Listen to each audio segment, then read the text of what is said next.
Hey, welcome to the Cam and Otis Show. This week, Mitch Russo, a executive coach and sales leader, and and I'm just going to say it right off the bat, a friend of Tony Robbins, which I'm like, oh, that's pretty cool. I like Tony, and you know what? That Mitch, thanks for being here. But that's my first question. Is he really? I mean, I've been to a couple of live things, but never like really close to Tony. He's just got to have hands that are massive. It's funny. There's photos of me on the internet with Tony, and I look like his child. I mean, he's so big. I think he's 6'7", and I'm on a good day 5'6". So bottom line is that when he patted me on the chest like this, his hand reached shoulder to shoulder. He's a big man.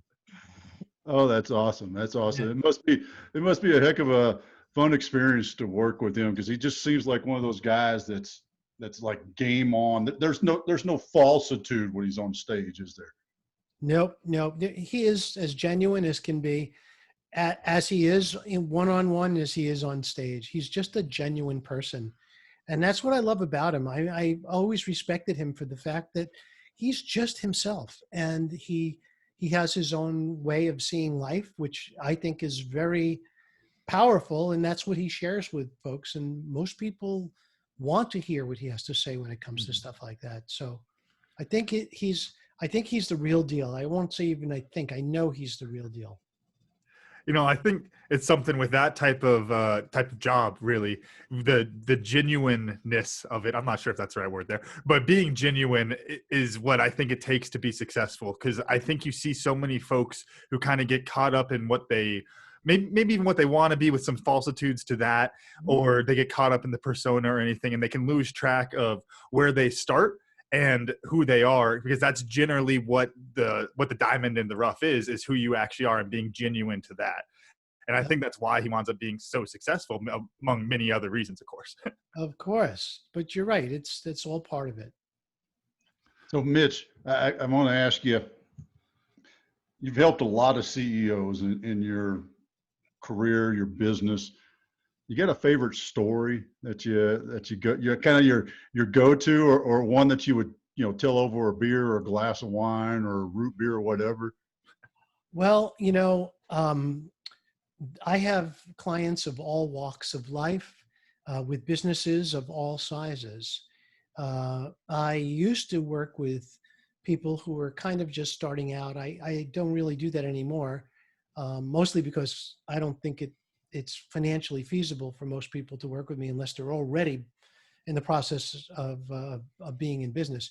But I had a client once, and she admittedly had never worked a day in her life. She was a trust fund baby, and she had a spiritual bent, and she hired me to help her build a business. And once I looked at what she had and what she was doing, I agreed to help her. And what I remember distinctly is that I would finish a session with her, and we would schedule the next session. And like clockwork, she would miss the next session. And then I would have to chase her for a day or two to find out what's going on. And she would tell me, working with you is so exhausting. I actually had to lay down for a couple of days to recover from our 1 hour session together.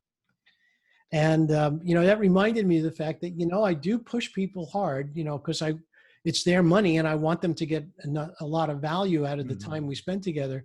But I never thought I got to the point where I would exhaust someone so completely and she eventually stopped working with me even before her contract was over, because it was just too much for her. So that's a warning to clients, Do you have that on the bottom of your website somewhere? Warning: you may be pushed to exceed.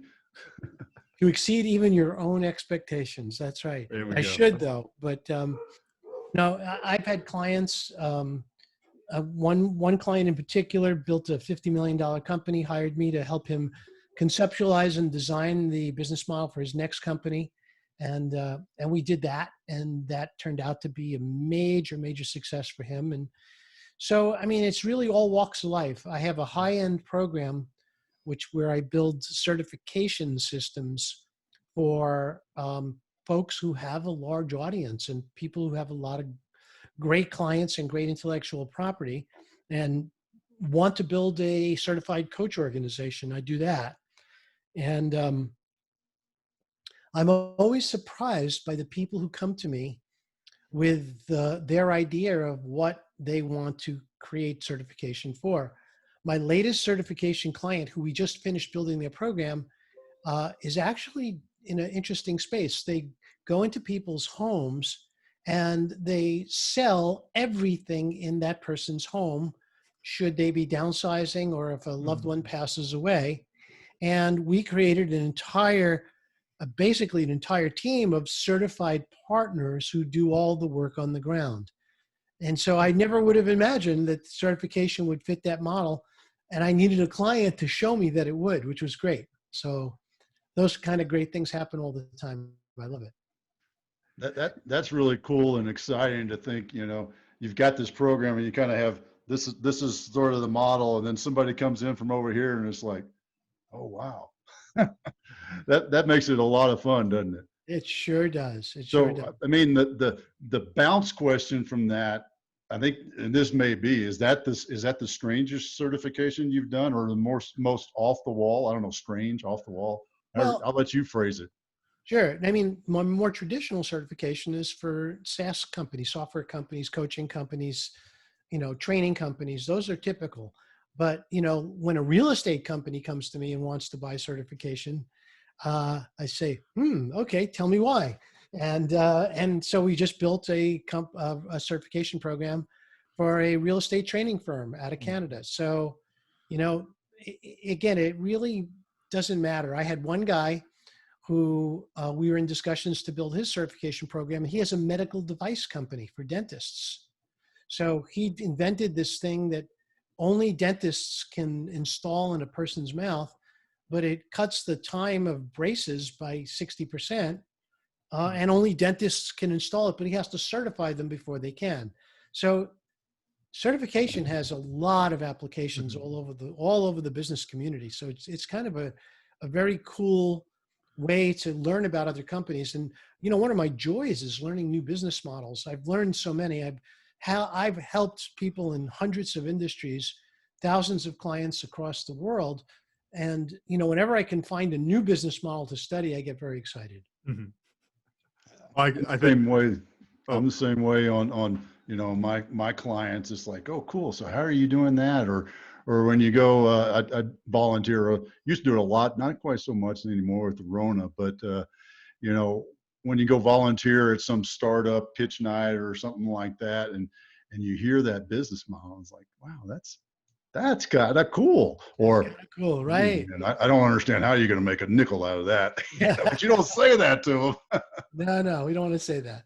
Yeah, I think it's a lot of fun, really, to especially I'm sure for all the entrepreneurs out there to sit there and look at something. I find myself doing that sometimes at businesses or stores, of just sitting there while my fiance shopping or something, just going, how the hell are they in business? What are they making their money on? It's like there's got to be something going on here. Or even the store, the restaurant that continually closes on the same corner every 6 months, that there's always a new person coming in. It's like, okay, what was their model? Where did they go wrong? And it's kind of fun to do that sort of backwards problem solving like that.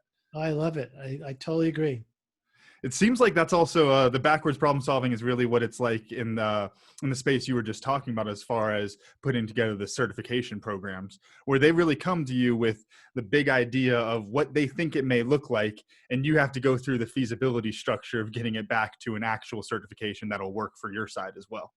Well, what I do with every client, whether they're certification or not, is the first time we meet is I build their business model using a mind map. And the mind map basically lays bare the entire company, all of the products, all the selling channels, all the marketing channels, all the price points, all the potential that they're missing out on. I could see it on one screen. And so that mind map is my guide. And usually I don't even reveal it until the end of the second hour in my first session. And when I do, most people are pretty blown away because they never saw their whole business on a single screen like that before. And it's actually quite exciting. When you finally see everything, it's sort of like, wow, I now see why you do this. And I also see, as you pointed out, Mitch, what we're missing. So that's great. Mhm. That is a great tool, and I never thought about it that way though. That because I've done mind mapping a little bit off and on with a few things, and when you get it all into that one page view, it's like, oh, the a lot of times that's what it takes to see where your gaps are, is That's right. because otherwise you've got this piece that you focus on and that piece, and then you never see where the disconnection points are.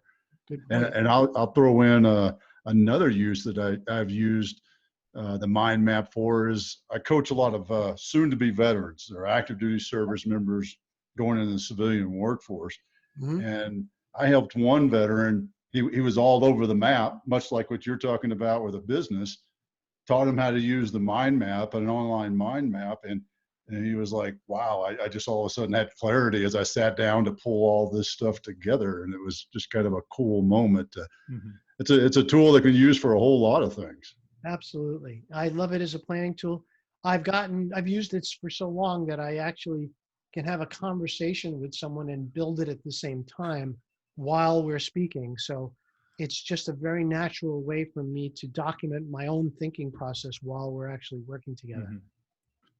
Yeah, I think it's interesting because what a mind map really does when you're talking about it like that, I think it helps to get especially a CEO to step back from their company a little bit more, which I think can be a really difficult thing when you get caught up in the rat race of being an entrepreneur and putting things together, is just stepping back and saying, okay, what can I offer? Where are my weaknesses, my potential? What can I really do with all of this? And trying to look at the big picture. I think that's really useful.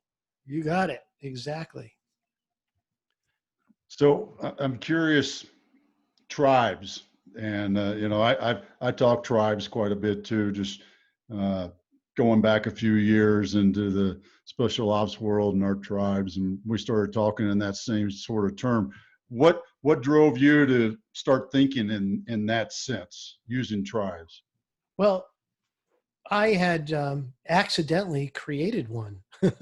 um, when I built my software company back in the 1990s, late 1980s, 1990s, we had certified um, business consultants to consult on our software. And so when I first built that program, all I did was offer a test. And if people passed the test, I said they were certified, which unfortunately, that's what most people still do to this day. However, what I learned over the course of I learned it the hard way. I learned everything, Otis, the hard way. So I don't know why, but I Kindred need, spirits. yeah, exactly. My goodness, I need to crash and burn before I truly learn the lesson. Well, in this case, we almost lost the company because we were sued, and it was over what a certified consultant had done in the presence of a client, and how inadvertently we had brought someone who had some mental illness on as one of our certified consultants. So I scaled everything back. I canceled the program. I revamped it completely. And the thing that I did that was different than I did the first time was I made sure that in this case, it was designed to be a community instead of just a business program. Mhm. And that is where the whole concept of building a tribe came about. And it was so successful, it grew to 350 people. And it was as tight a group as can be. In fact, there was nobody madder at me when we sold the company than my own certified consultants. Even though they were happy for me, they were angry because they realized that once I was gone, nobody else was going to really maintain the program the way I did. Because I love the people, I love everybody in it, and frankly, it was a big loss to me emotionally because these people we were bonded. They were my friends. And so it was something very important to me that I lost. But on the other hand, it was a great opportunity, and my partner and I decided to take it, and we did. Those are always tough calls, aren't they? Because that's your baby, and you're quite literally giving it away to never see it again. I mean, quite frankly, or it to be just dispersed. So, what were some decision factors? I know that's a while ago, but Sounds like it's pretty fresh in your mind still. So what were some decision factors that came into play on that? Well, for us, it was a very personal thing. We did not have investors. So my partner and I put $5,000 into a bank account and we started the company in my garage. And it was the typical garage startup. But what ended up happening, which was wonderful, is that we worked really, really hard to create a great product. And then we worked really, really hard to get the word out with publicity. And so if it wasn't for publicity, we probably never would have made it because we didn't have enough money to do fancy marketing. Mm-hmm. So we put on the leather shoes and walked all over Las Vegas for 2 weeks at the big computer show. And I dropped off software at just about every booth I could find that had any possible influence. And that turned out to be the almost the magic key to getting great publicity, because many of those drop-offs turned into reviews. And later, some of them turned into strategic alliances and partnerships. So, but we had to do the work. So that was the thing. You could either do the work or you could spend the money. And if you spend the money stupid, it's worse than not doing the work. But if you do the work, then you get two benefits. One is that you don't have to pay a lot to do it. And two, you get to learn what works and what doesn't. And that was really where I was at. I was forced into that because that's all I had was my ability to work hard. And that's what we did.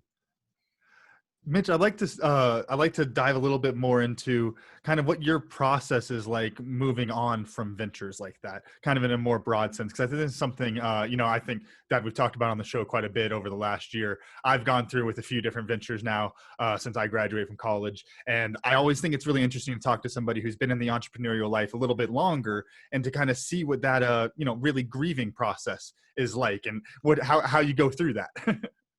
Well, as you can tell when I was speaking before, it was a very emotional connection. This was my baby.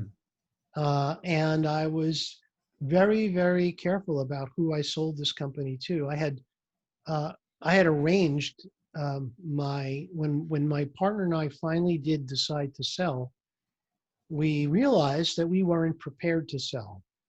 So we decided to take time and prepare the company for sale. And what does that really mean? What that meant was that we needed to make the company more profitable.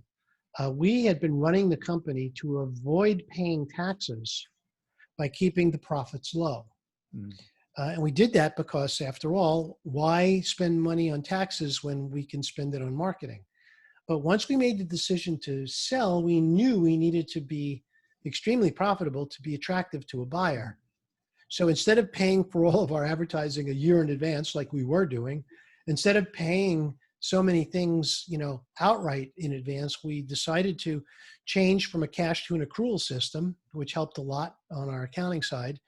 And then at that point, we decided to be profitable. So within the first 2 quarters, we had increased our profits a little and then a little bit more the second. And by the time we sold, we were running at about an 18% profitability. And we could have gone further, but prospective buyer understands the entrepreneur's mindset and knows what we were doing and agreed in many ways that it was the right thing to do at the right time. So that was one thing. The second thing is that, you need to assess your personal responsibility.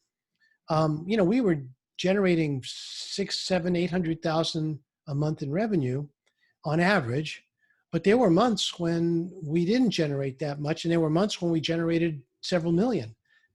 And the problem is that we were floating the company, my partner and I.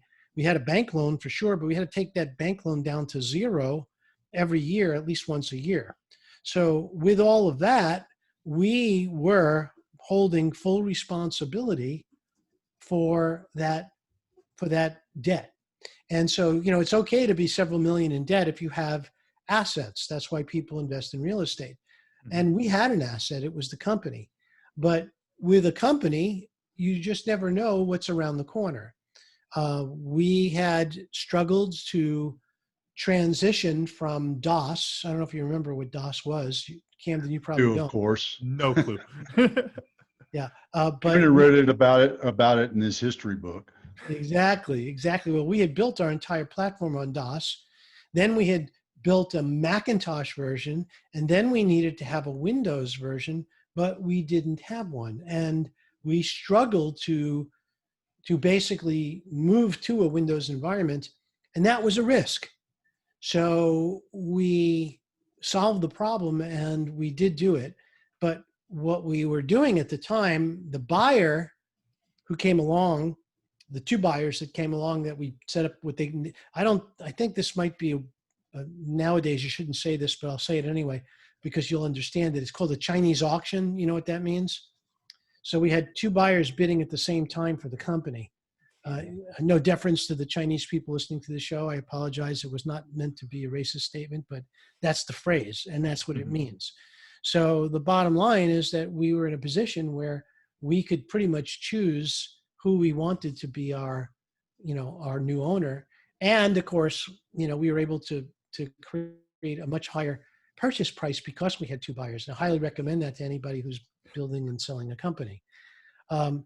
But at the same time, it was, as you said, it's an emotional process because, we had to transition this, and we had to make sure that we were doing that into the hands of somebody who would care for our people and our customers the way we did. That's a great, maintaining those values and being in the place really to be able to maintain those values and have some assurance that your team, your tribe that you created is going to be taken care of in some fashion. And yeah, that was a great place to be. And it sounded like you were going along and all of a sudden you went, hey, maybe we ought to sell. And then you made those changes. Is that kind of what happened? I mean, in that sense? Well, what ended up happening really was that my business partner was an unusual individual. He was extremely gifted in his abilities. He was an amazing programmer and incredibly hardworking guy, brilliant, beyond off the charts brilliant. And the interesting thing about him is that he came from a family of extreme wealth. And before I was working with him, he was operating, as a independent contractor writing software for other companies. And so he had his own lifestyle. He windsurfed in the afternoons with his wife. He took walks on the beach. But when I approached him and asked him if he wanted to start a company, he was very excited about it because, well, after all, I mean, we all have different goals as to what we want from the sale and the creation of a company. I wanted financial freedom. He had financial freedom, so his want was much different.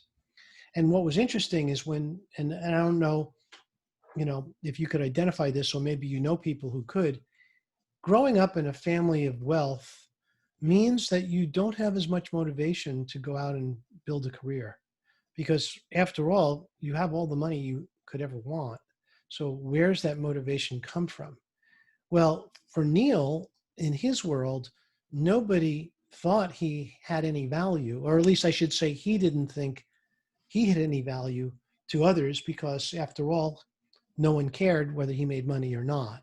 So one of his objectives in building a company was to prove to the world that he was the best at what he did.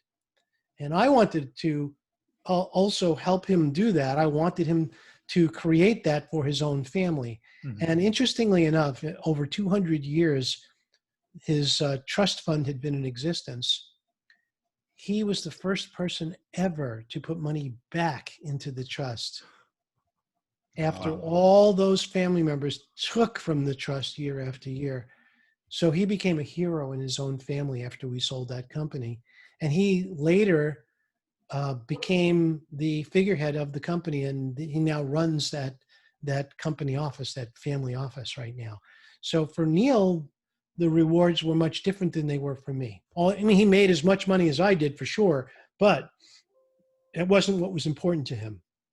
My priorities changed too, because once I realized that we were building an incredibly successful company, my goals changed, which is to basically learn as much as I can about building and scaling companies. And to me, that was the most exciting element of my day job, if you will. It was building and scaling my own company, creating amazing relationships and partnerships and co-marketing agreements and all the wonderful things I got a chance to do. I never would have had a chance to do any of this if it wasn't for that company. What do you think led to that mindset shift? Well, once I realized that, there was going to be a liquidity event sometime in the future, Mhm. uh, I could have at that point, if that was only my only goal was to make money, I could have bailed much sooner. But my goal was to really evolve myself as a person. And, I spent many of probably the final years in my own company working with successful people and learning from them. So most of what my goals had shifted to, let's start the company, let's get it going, let's get it off the ground. But later it evolved into I want to be a better manager, a better CEO. I want to learn more about finance, about operations. I want to learn more about how to lead, how to be a leader. And I was lucky enough to have the resources at the time, because the company was successful, to bring people in and help me do a better job at what I was trying to do. So then I'm guessing it sounds like you had coaches and or mentors. And then at some point you changed from growing companies to, what was that catalyst that made you say, well, this growing my own company is pretty fun, but how do I help other people do it? Well, again, it was almost, the decision was kind of made for me. After I sold the company, and after I finished up, transitioning the company, people came to me and said, hey, we saw what you did with your own company. Can you help us do that with ours? And my first reaction was, sure, I don't see why I couldn't. So I just started helping people do it. And the more I helped them do it, and the more I saw the results and watched as they were able to blossom as, I became their coach. And I didn't even call myself that at the time. I just said, oh yeah, happy to help you. And I just loved being able to help other people. That became my new high. So, the more people I could help, the better I felt. And I loved getting the type of testimonials that I still get to this day about the work that I do. So that was a big deal for me. Yeah, that's a great feeling. I know that personally. Matter of fact, I was talking with a buddy of mine, Matt Stevens, who runs the Honor Foundation, and they're one of the nonprofits that I work with that helps service members transition to civilian life. And you get those little nuggets every once in a while from somebody, and he had a great story. I won't steal his thunder, but you just get that. For me, I'm helping them design their next adventure and find that ideal job and that ideal company sort of thing. And when you get that note back that said, hey, hit the mark, and those are those little things. It's like, all right, I'll put up with all the BS about all the other stuff that goes on, and because that won. And it's an amazing thing when you get that, isn't it? Oh, it absolutely is. So important. I think it's critical, actually, to the development of a human being is to learn how to help others and to grow from the experience. Mhm. That makes me think a lot about my coaching time with the Engaged Foundation here in Tucson, volunteering out there. I put a lot of hours in, and I love rugby so much, but it's funny because it always seems like whenever I've been in a lower moment where I'm not that sure I want to be out there at 8 a.m. every morning, a kid comes up to me or a parent comes up to me and starts talking about how their kid never played any other sports, but they love rugby so much because they love the way we coach and they love the people around them and all that kind of stuff. And it's just literally just pulls you right all the way back up. Like, okay, I can keep doing this. I can go another 6 months now. And every time that happens, it gives you that boost to get out there and keep working. I think it's a great thing. I totally agree. And it's so fulfilling at the same time, isn't it? Mm-hmm. Oh yeah, and also I guess the lesson, the takeaway from that, I think y'all agree, would be that if you are the mentee in the mentor cycle, you need to be making sure that you are appreciative to the person that is mentoring you, because they're putting in a lot of work, and it's not always, it can be a kind of thankless job when you're out there coaching sometimes. Well, I don't generally work with people at no cost, because what I learned long ago, that when people pay, they pay attention. And what I have found is the opposite is also true, is when they don't pay, they don't pay attention. Mhm. Well, I'm not wasting my time, and I'm not wasting their time either. So, and frankly, the more they pay, the more attention they pay as well. Mhm. Because if you hire a professional business coach, you better listen. You're spending a lot of money. You better follow their instruction. You Mhm. better take their lead, or else you're wasting your money and you're wasting both of your time. So to me, that's a very critical element of what it means to bring somebody into the fold and work with them directly. Mhm. It makes me think of would have been my junior year. I think we had an econometrics class here at U of A in Tucson, and we went through a full breakdown of the students that year and previous year's GPAs, split up, no names or anything like that, of course, but split up by factors. And one of the factors that we split them up was whether they're getting their tuition paid by somebody else, or if they were paying for their tuition, if they were paying out of state.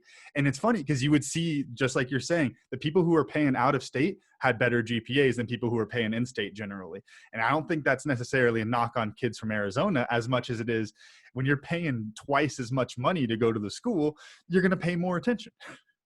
Oh, absolutely true. I remember once, well, I was working as an engineer, and I wanted to work in sales. I wanted to transition into sales.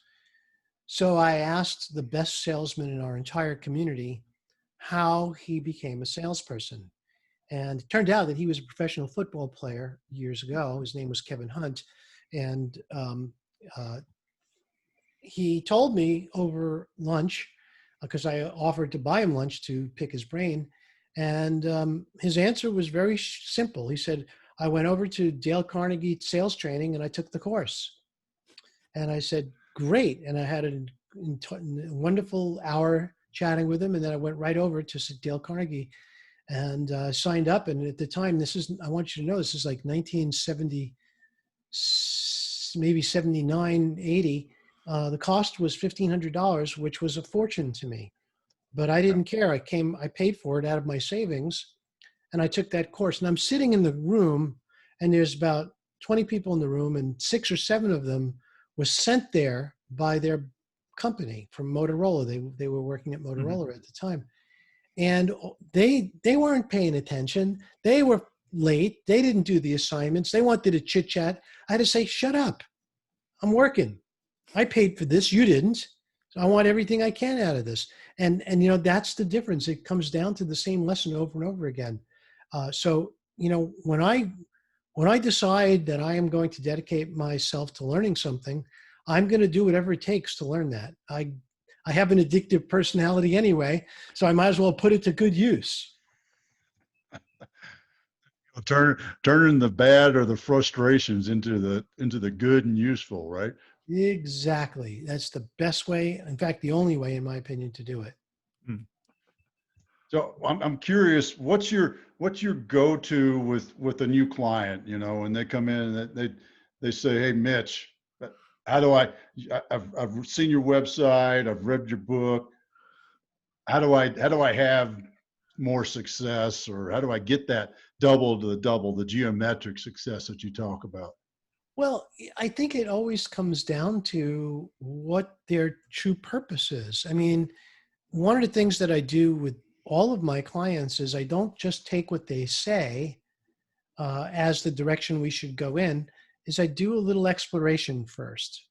And in most cases, what I do is I try to hone in on what they believe first. And in many cases, they're not aligned with what they're doing. And so my job is to find that alignment. And it is not unusual for a grown man in session with me at the end of that first session to start crying, because it might be the first time he's ever truly realized what his true purpose was. Mm-hmm. And then we build a business around his true purpose instead of just what he figured out he was doing before. And that makes all the difference in the world. That's a powerful thing to do, and it's a fulfilling thing from your end to be able to help somebody realize that. And Camden, I got to say it. It's Ikigai. I mean, I've been studying a little bit more of this Ikigai, and that's what you just described, right? I mean, that is a really cool concept that on the island of Okinawa was founded about what's your purpose is, what do you love to do, what's the world need, and what will people pay you for, and why that Venn diagram. When you help people discover that, that's a pretty cool place to be. Yeah, it could be. I've done it for, in particular, I did it for an NFL player who left the NFL, bounced around, did some other things until finally he got to me, and we began working together. And I uncovered his true purpose early on, and we built an entire business around that. And to this day, he's still doing it, and he's incredibly successful. But there are people that, another scenario, which is very interesting. I had another client who was a concert pianist, and he was a child prodigy. And I said to him, during our first session, I said to him, it must have been what an incredible gift you have to have, naturally been this talented to graduate summa cum laude out of the finest music schools in the world. Juilliard Music School in New York City, summa cum laude, so number one. How gifted do you have to be to graduate with that? And he paused for a moment and he said, "It wasn't my gift, it was my burden." And I said, "What do you mean?" He goes, "Mitch, do you think I ever had a choice as to what my life would be as a little boy?" And I didn't realize it until he said that. I said, "Oh my God, no. That isn't, I would have somehow assumed that because it's your gift, you would have loved to have done it." Mm-hmm. He said, "Well, don't get me wrong. It's not that I don't like playing the piano, but I never had a choice. So now that now that I'm grown up, now that I am, not a concert pianist anymore, I get a choice, So, I don't want to teach piano for the rest of my life. I don't want to try and find gigs to make a couple $100 a night. I want to build a life around my passion, not so much just about playing the piano." Wow. I think people forget about that. I think they just think, hey, if you have all this God-given talent, you ought to just do it, and that's your responsibility to do it. And I think people forget about that. The NFL player, I think that's a great example. The pianist. Those are people that are given this gift that seems, from the outside in, we're all like, oh man, if only I had that talent, if I had a 10th of your talent. And what we never see until you had that conversation with them is that was a burden the whole time. I saw that when I was coaching high school rugby, and even when my boys were playing and my daughter were playing other sports, you'd see the kid burn out in that sport because that was what their parent wanted them to do, but they kept doing it.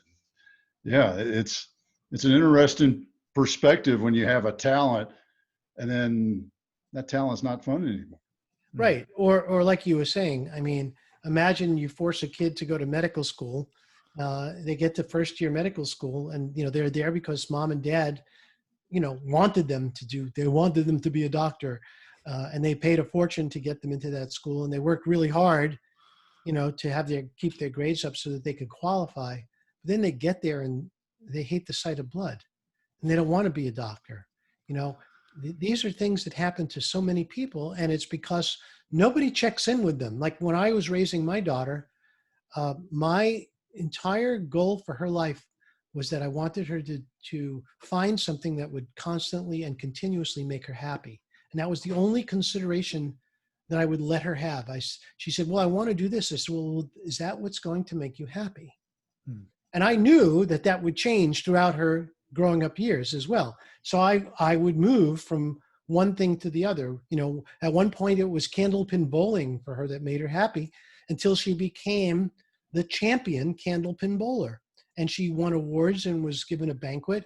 And that's when I knew, at the age of 11, that this kid would always have a success mindset, because she had a taste of what truly being the best at something was. And it Hmm. doesn't matter whether it's candlepin bowling or chess or hockey, but once you taste being number one, being a winner, that stays with you for the rest of your life. 100%. I think that's something, yeah, that's a really powerful thing when you think about it like that, how when you follow your passions and you do something that makes you happy, and then when you get to that point of success, that really gives you the framework for moving forward in life. It makes me think a lot. This has been coming in the back of my mind a lot, is Angela Duckworth's book Grit, which I bring up quite a bit, and how they talk about how you have to be able to work towards your success. And if you don't have the work, and sometimes if you don't have the success at any point, you wind up kind of falling off. And the people who are the most successful in life are people who had to work really hard for it, but they got to that point. If you're just spinning your wheels the entire time, those people get burnt out, like we've been talking about. Mm-hmm. But when you reach that height and you're still passionate about it, you're still enjoying it, that's how you kind of get that continual success. And when you teach it at a young age, then you can carry that kind of mindset forward, just like you're saying about your daughter. Exactly. And I think that's the most important thing. If you are able to help somebody find what their true passion is, then you have done them the greatest favor. You've given them the greatest gift you could ever give anybody in life. So what's your go-to? How do you help people, without getting into the whole match, but how do you help them find that passion? Well, again, it's different for every person. The process evolves over the course of the first hour of our session. Mm-hmm. And it generally starts with a simple question. Do you love what you do? Mm. And, I go from there. I had one guy who said, I absolutely do. I love what I do. This is the greatest thing I've been waiting to do this my entire life. Well, at that point, I'm not going to push them to try and tell them no, that's invalid. Mm-hmm. We go with that. But there are certain cases when I say, do you love what you do? And they say, well, yeah, kind of, it makes me money, and, people seem to like it, et cetera. Mm-hmm. But then I go a little deeper and I said, well, that's great, but what would you rather do? I mean, if I gave you a check for $2 million and you deposited it in your account, you knew that you were financially secure, what would you do now? And that generally there is where we begin the process of uncovering what their true passion is. And when they tell me what it is, at that point, I'll ask them the same question 3, 4, or 5 times. And it's the simplest question in the world. Why? And they answer that question and I say, okay, well, why? Why that? And we just keep going until eventually we uncover what the real root passion truly is. I had a client, his name is Patrick. We had an incredible engagement together. And Patrick discovered that his true passion revolved around leading people in a way that almost nobody does.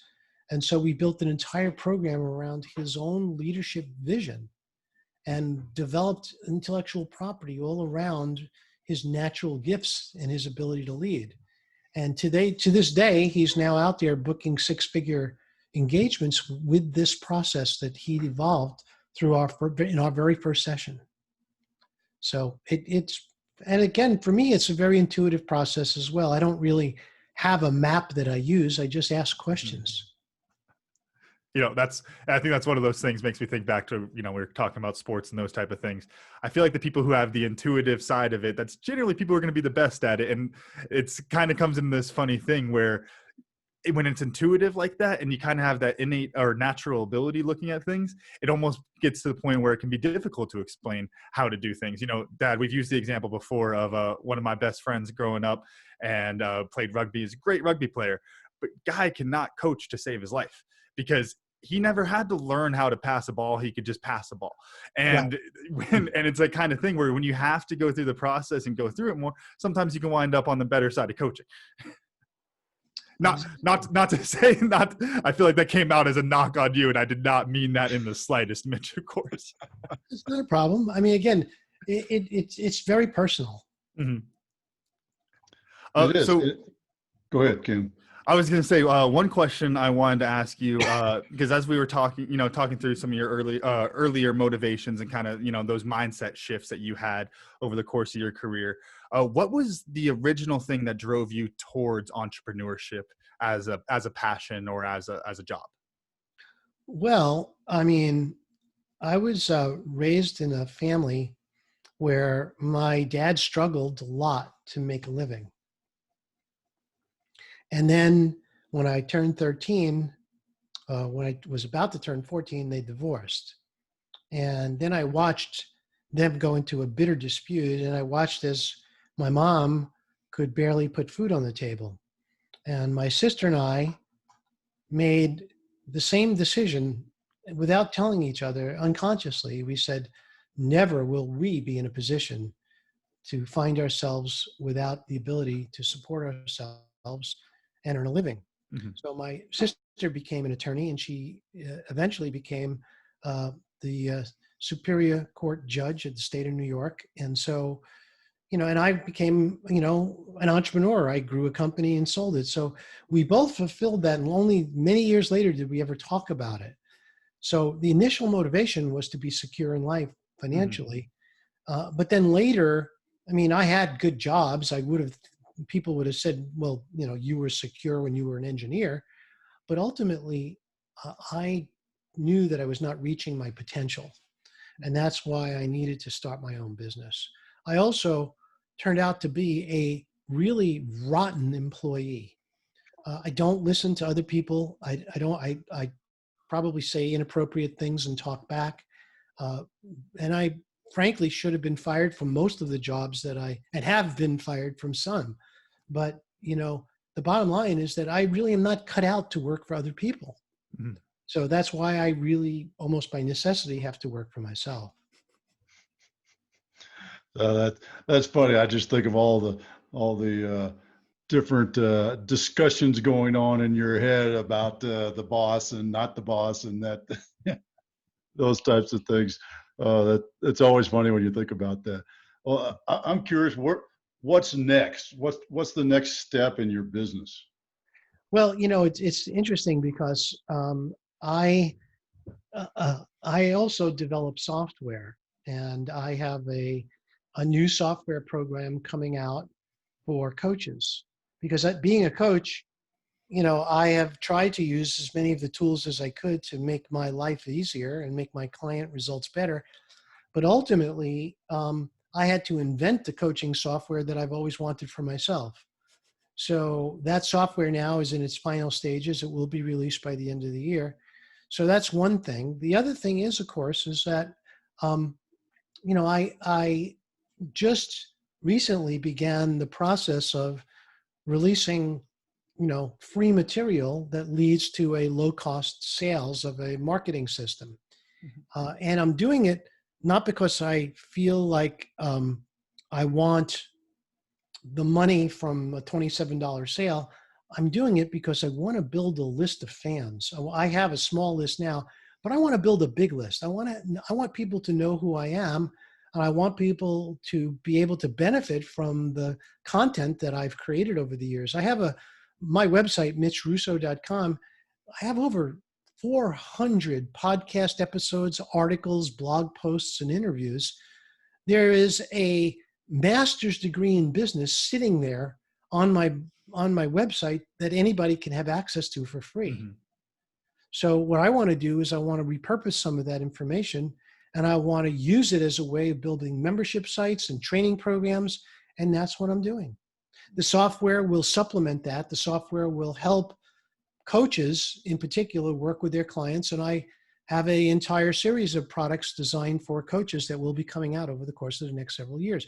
But my Power Tribes system, my certification Power Tribe system, is really what my long-term passion in life is all about today. My book, Power Tribes, is the blueprint and manifesto for creating a passionate tribe of people, basically of your own customers, that you can mobilize to convert to a powerful free sales force that pays you for the privilege of selling your products.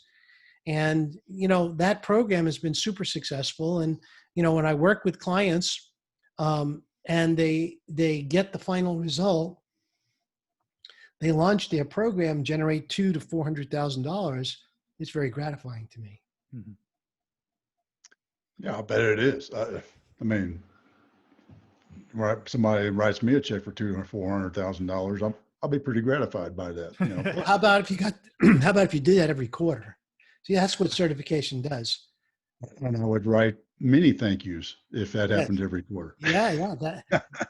That's how it works. That's the entire purpose of having a certification program. Oh, that's great. And I love that I find it really cool though, that after all these years, you're still involved in the development of software, which is really kind of a cool thing. You think you would have outgrown that problem set by now, huh? Well, engineering school taught me one thing, and even my own hobby in electronics taught me more than anything, to have an engineering mindset is the most valuable thing I ever got out of college. My college education in some ways was a bust because, I was studying vacuum tubes while on my off time in co-op jobs, I was building microprocessor-based multi-point systems. And, so ultimately school did not teach me anything. I had a great engineer once tell me, he was an incredibly cool dude. And he said to me once, he goes, Mitch, never let college get in the way of your education. And that truly for me was so true, because ultimately what ended up happening was that I learned more by working in my co-op jobs than I ever did in school itself. But the thinking, the discipline, the mathematics of engineering became the greatest gift that I did receive from my time in school.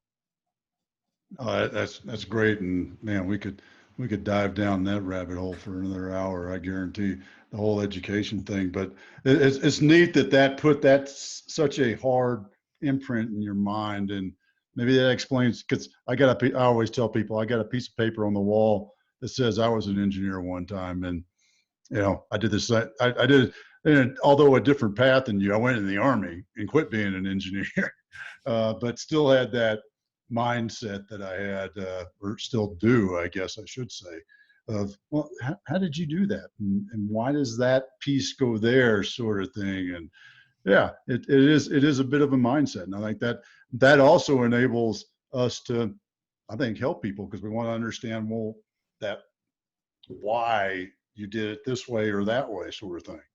Well, here's the other thing that I'm sure you can relate to. What understanding engineering does is it makes you a fantastic problem solver, because you're able to isolate the variables and one at a time go through the process of trying each until the problem is solved. Many people don't approach problems in a systematic way. Sort of dive in and try to tinker with shit to fix it. But instead, if you approach it systematically and you try everything in order and in order of importance and in severity, for the most part, you'll solve almost any problem. I wrote a blog post on my site called How to Solve Any Problem. And that is simply really a echo of the engineering mindset. I can really see how that engineering mindset would go into when you're talking about, I think was our first conversation today about the love of trying to figure out business models and understanding other business models. It's just like taking something apart. You want to see how all the different pieces are working together and how it creates this whole system. Exactly. And to the benefit of yourself, because, one of the things that solving problems does is it boosts your morale, your self-confidence, your self-worth, even if they're small and simple problems. But if you're helping another person by solving a problem, then you're benefiting both of you at the same time. That's my viewpoint. I agree. I think that reminds me of my what really got me into agriculture, which now I'm with a tech company technically. So there's another rabbit hole we can go down. But one of the things I loved about it was the problem solving aspect on the farm of you're 2 hours away from town. I got to fix this. I'm not calling somebody to come and fix it. I can't go to the store to get a new part. Whatever I have here has to be put together in a way that can fix it. And I think that's really what got me in and helped me realize that problem solving was a passion of mine. And I think it's to your point that it's really, really enjoyable. I can think of all these little tiny problems I solved on the farm, but it gives you that little bit of a morale boost to go, shovel cow shit for the next hour. Yeah, and sometimes shuffling cow shit for an hour gets you in a place where you can really see the problem much more clearly. And exactly. And I think it's great exercise too. So. Well, hey, Mitch, I really appreciate you taking some time out to join us today and really share some of your lessons and thoughts on how you approach helping people succeed. So I'm going to shift us over to what you learned. And Mitch, would you like to go first? I'm going to let the guest go first. Again, I always learn something new from everybody. So first of all, I've never been on a podcast with with two interviewers. So it opened me up to the idea that maybe I should try that sometime too. Maybe bring on a co-host and see what kind of fun we could have. So I think that was great. Thank you for that's cool. Exposing me to that. Great. Well, mine is you talked really early on about your first business and how you got it up and going and using publicity versus spending money on marketing. And that is such a lesson that just want to hammer your fist on the table for, entrepreneurs to do the hard work that you talked about, because there's so many, you don't even have to pay to go to a conference now. You could do it on social media for free and get so much out there and really just push and push and push. So I think that's a great lesson to learn and be reminded of is that hard work and publicity is so key. Well, one of the things I wanted to say about that is that actually I have written a guide that I'm giving away for free now on how to get free publicity and be interviewed on podcasts for free as well. So if you or any of your listeners would like that guide, just go to profitstackingsecrets.com and you can sign up and it will show up in your email a few minutes later. Oh, that's great. I appreciate you sharing that. I was gonna ask for that kind of stuff in a few minutes anyways, but Sure. No, that's great stuff. Camden, did you learn anything? Well, I learned a lot today, and I didn't fall asleep like y'all were saying. But when kind of building off of what you said, Dad, actually, instead of stealing mine, I can actually build off of it. So that's great. But it's that when you do the work, you learn more. And I'm going to connect that with something we said at the end there, which Mitch, you said, never let college get in the way of learning. And what that really reminds me of so much of in my entrepreneurial journey of just starting. How Dad, we had this conversation 7 months ago when I started Verbi, that I was throwing everything around and had all these good ideas and lots of different stuff moving. And you said, hey, just do it. And I threw an event together, and was it perfect? Hell no. But I learned so much more in actually doing what I wanted to do than I ever would have learned just sitting there reading books or doing anything like that. You got to go out and be active and start working in order to start learning. So true. I couldn't have said it better. You're absolutely right. Well, Mitch, tell us how can folks get in touch with you, learn more? What's the best process? Well, it's very simple. I'm pretty much all over social media, but go to mitchrusso.com and start there. That'll keep you busy for a little while. You could also sign up to be a listener on my show. It's called Your First 1,000 Clients. It's the name of the show. We've had some amazing guests on the show. We've had Seth Godin. We've had the author of the E-Myth, Michael Gerber. We've had some people that you wouldn't expect to be on a business show. The amazing Kreskin. I don't know if you remember him, Otis. He was a performer in the 80s, in the 70s and 80s, and he had reached over 1 billion people in his life. He entertained over 1 billion people. And so he was a great interview. And I tend to interview people who have done great things over many, many years. I have a few young folks on too who have built some cool businesses, but I like to talk to the old masters because they have the most to share. Oh yeah. That's great. I appreciate that, Mitch, and great to have you on the show. Really appreciate you taking the time today to join us. My So pleasure. Camden, why don't you run us out?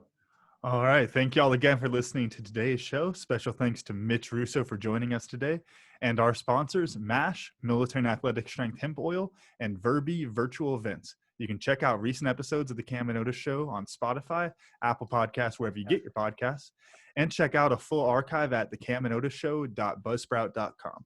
Cam and Otis Show is on Facebook, Instagram, and Twitter. Thanks again, and we'll see y'all next week.